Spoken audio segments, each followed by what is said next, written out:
All right, here we are for round 3 now. 3 is it? Another event. Anyway, we are on the draw.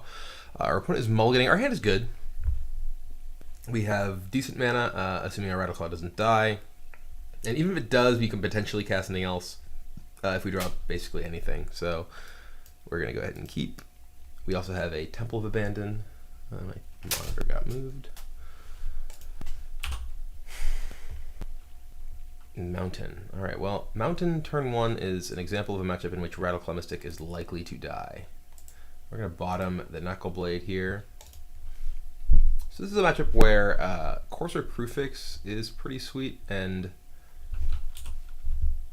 all right, well, we're going to go ahead and get a Forest with this and play a Rattleclaw.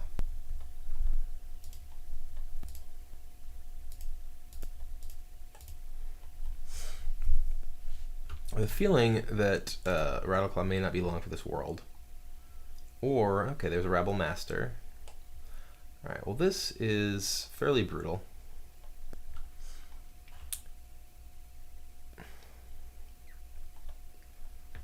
Unfortunately, I can't really block. I basically have to keep Rattleclaw in play in order to cast anything next turn, like Courser or Knuckle Blade, so I'm just going to take the damage, which is not good.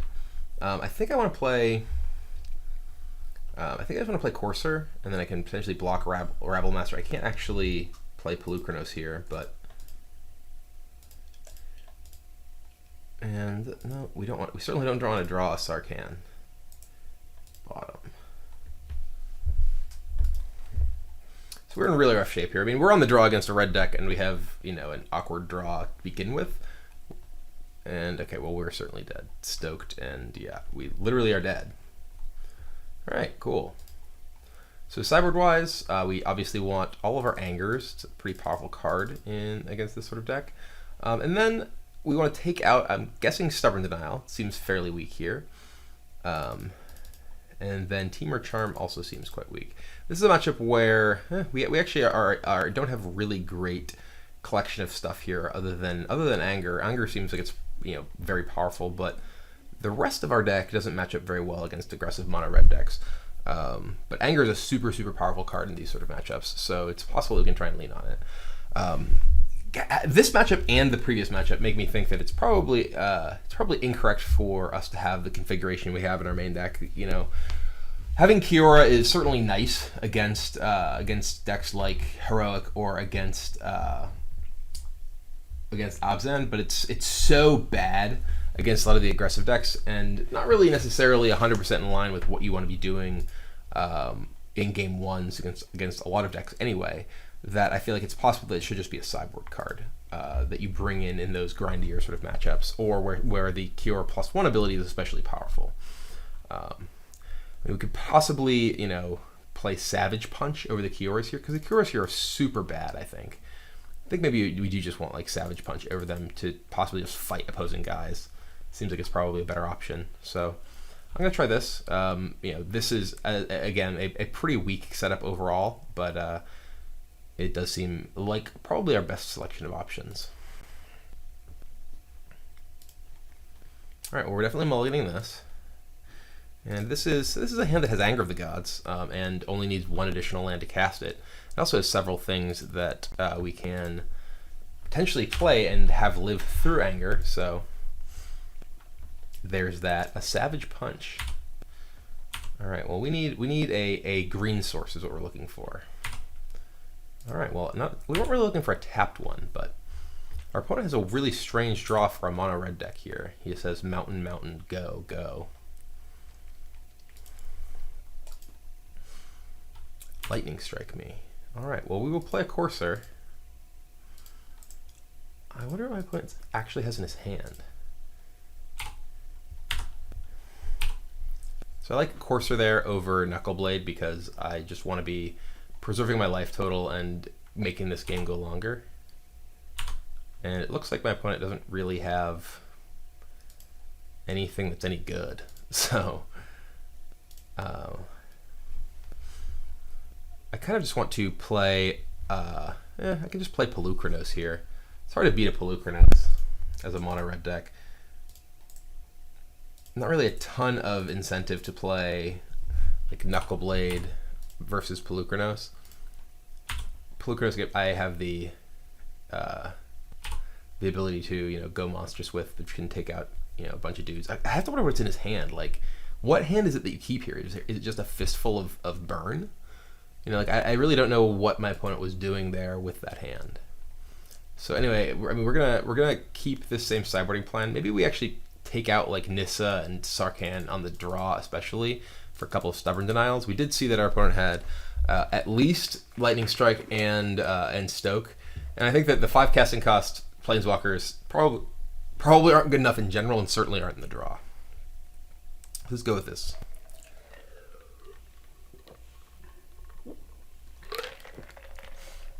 So this hit is pretty bad. I think we probably want to mulligan. Our first play being just Knuckleblade on 3 with no removal, and then just like Ash Cloud Phoenix on 4 seems like it probably isn't going to cut it. This is a better hand. We at least have a Rattleclaw Mystic that can possibly get us in the game faster. So I'm just going to play a Temple here because the early turns of the game are the most important ones. I really want to find like an Anger or something like that can accelerate me. Pelucranos is pretty good, but I think I'm most likely going to need Anger of the Gods. So actually, maybe I want to keep Pelucranos. I mean, though if my opponent killed my Rattleclaw Mystic, Pelucranos may just not be good enough. I think it's hard to throw away Pelucranos against a mono red deck here. It may be too slow, but Foundry's cheat. All right, are we getting? Oh god. Well, Pelucranos is feeling like it might be a little slow here.